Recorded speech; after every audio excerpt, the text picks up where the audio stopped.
Syekhuna, Syekhuna, Syekhuna.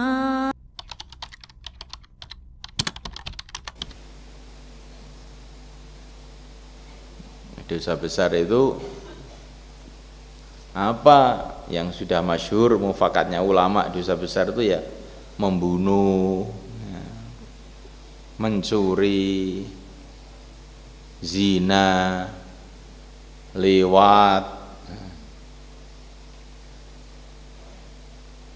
sodomi,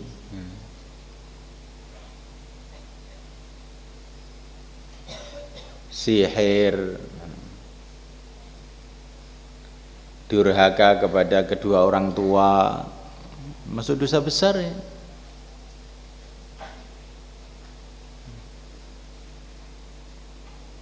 Tapi jangan kita meremehkan dosa-dosa, karena bisa saja dosa itu menurut kita kecil, tapi menurut Allah besar karena hal-hal yang lain. Kata para ulama, kalau orang itu berbuat dosa dengan tertawa, maka dosa yang kecil jadi besar. Berbuat dosa dengan sedih itu kecil tetap kecil, tapi kalau berbuat dosa walaupun kecil kok dengan tertawa, dengan gembira, kemarin saya mencuri nggak ada orang tahu, selamat saya. Kemarin saya berbuat jahat nggak konangan. Ini yang seperti ini, yang kecil bisa jadi besar. Atau dosa itu kecil tapi karena meremehkan. Siapa itu di pojokan tidur itu? Pojokan itu?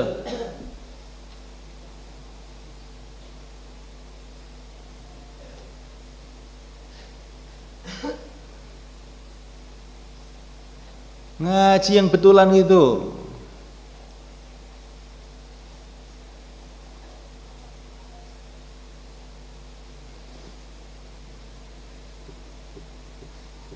Ringkesnya, kalau kita ini berbuat dosa dengan meremehkan aturan, itu dosa yang kecil pun bisa-bisa jadi sebesar.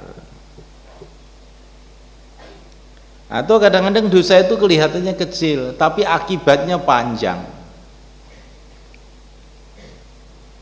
sehingga jadi besar karena lihat akibatnya itu. Umpamanya kamu itu menggunjing seorang ulama, sedang ulama ini menyebarkan agama kemana-mana. Akibat karena kamu gunjing dia, banyak orang yang kemudian meremehkan ulama tadi, sehingga dia jadi kesulitan menyebarkan agama. Akibatnya banyak orang sesat gara-gara itu. Maka ini gunjingan tadi jadi dosa besar. Maka menggunjing ulama itu dosa besar, karena menggunjing ulama itu berarti menjauhkan umat dari ulama, akhirnya banyak umat sesat.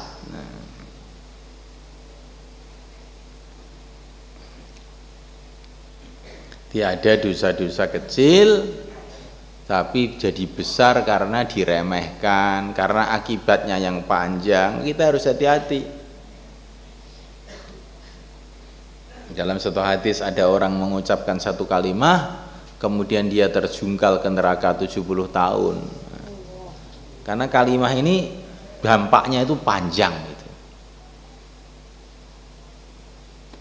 Seperti dalam pemilu begini, orang cuman saya milih ini, saya milih itu tanpa kontrol, bukan karena agama. Akibatnya kamu milih seseorang terus dia berbuat kejahatan kemana-mana, kamu dapat bagiannya terus.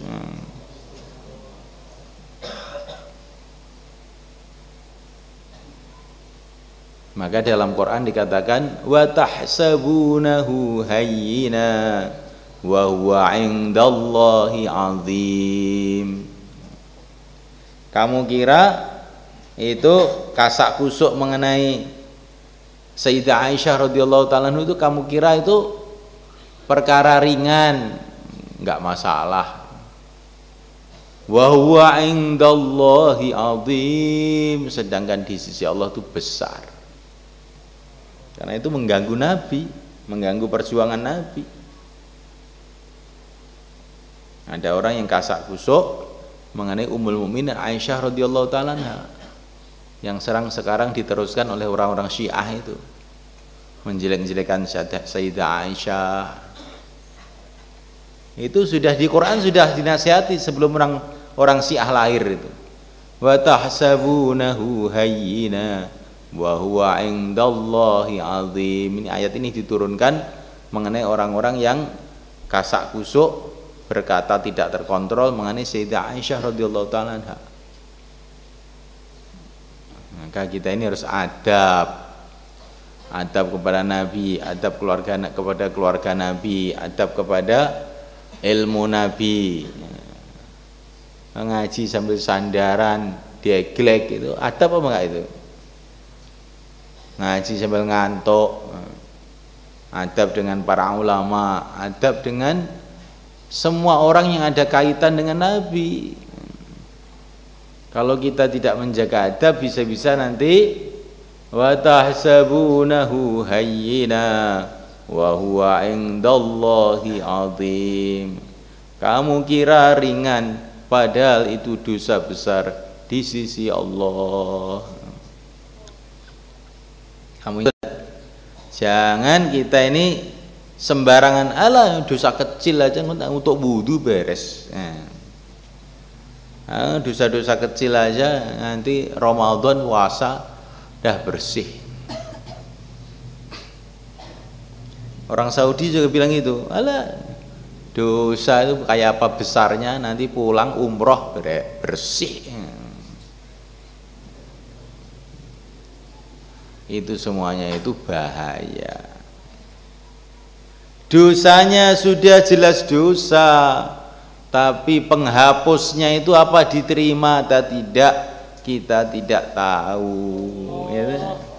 Kalau dosanya sudah jelas dosa, tapi Ramadan kita ini bisa menghapus atau tidak, diterima atau tidak, yang tahu hanya Allah. Maka kita ini senantiasa berharap Ramadan kita jadi penghapus dosa kita, tapi juga selalu takut.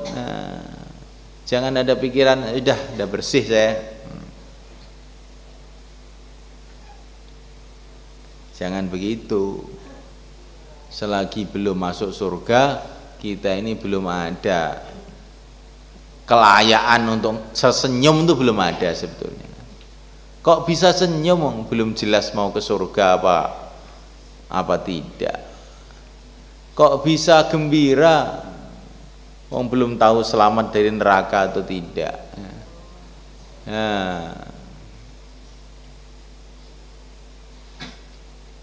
Itu yang dipikirkan orang beriman. Mikir macam-macam ini, nggak dipikirkan neraka apa ke surga, nggak dipikir. Nah, inilah namanya kebodohan. Orang yang sholat itu wali. Orang ngaku wali kok nggak sholat, walinya setan itu. Lah saya ini sudah sholat berarti wali. Iya, kalau sholatnya sholat yang hakikatnya sholat. Kalau kamu sholat hakikatnya sholat, ada tandanya. Inna sholata tanha 'anil fahsya'i wal munkar. Habis sholat nggak doyan maksiat lagi. Habis sholat kok masih doyan maksiat, ya kamu itu perlu koreksi. Sholat kamu itu belum sempurna. Bukan tidak ada gunanya, belum sempurna. Tapi namanya wali itu bertingkat-tingkat.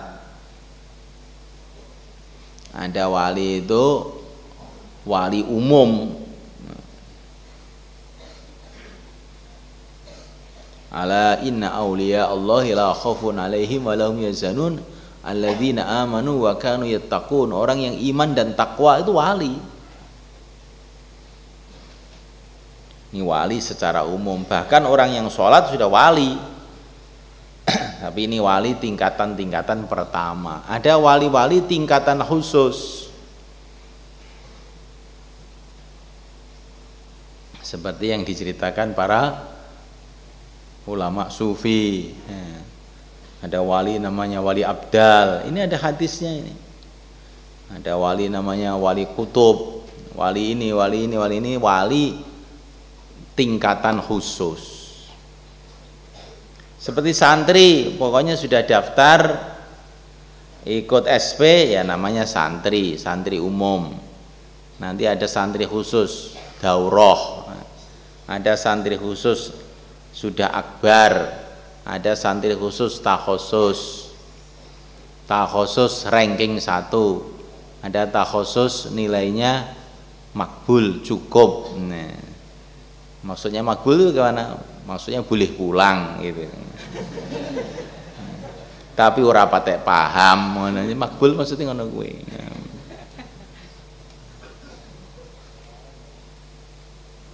Ya ini santri khusus, santri umum, ada wali umum, wali khusus. Kalau yang dimaksud wali-wali oleh para ulama mutasawwifin, maksudnya wali-wali khusus itu. Wali yang punya derajat khusus, punya keistimewaan khusus, bukan wali umum. Kalau wali umum, semua yang sholat sudah wali. Maulaya salli wa sallim daiman abada